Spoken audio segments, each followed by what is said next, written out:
है लालू, बिहार में तब तक है आलू। মানে বিহার में जब तक है आलू तब तक है लालू, এটা স্লোগান দিত। তা লালু নেই, আলুও নেই, আলুও নেই, লালুও নেই।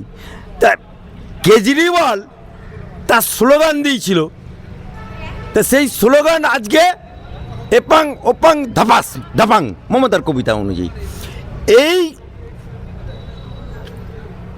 দিল্লির মুসলমানদেরকে হাত করে, মুসলমানদেরকে বিজেপির জুজুর ভয় দেখিয়ে, মুসলমানদেরকে কোরআন পড়তে দেবো না, মুসলমানদেরকে পাকিস্তান পাঠিয়ে দেবে, মুসলমানদেরকে বাংলাদেশ পাঠিয়ে দেবে, মুসলমানরা এক কাট্টা হয়ে বিজেপি বিরোধী ভোট করত।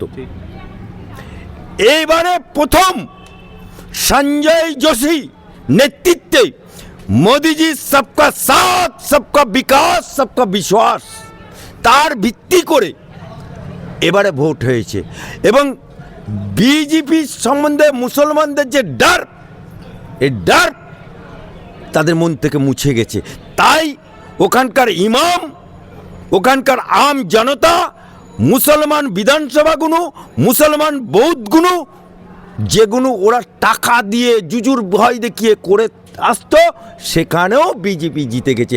তাই তো আজকে 45-এর উপর সিট এই দিল্লির বুকে মসনদে 25 বছর পর ওখানকার মুসলমানরা জেগেছে, ওখানকার বাঙালিরা জেগেছে, ওখানকার সমস্ত আপামর জনসাধারণ জেগেছে।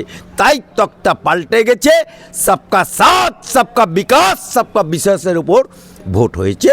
তাই ওখানকার দিল্লির মসনদে আজকে ভারতীয় জনতা পার্টি কুর্সিতে বসতে যাচ্ছে।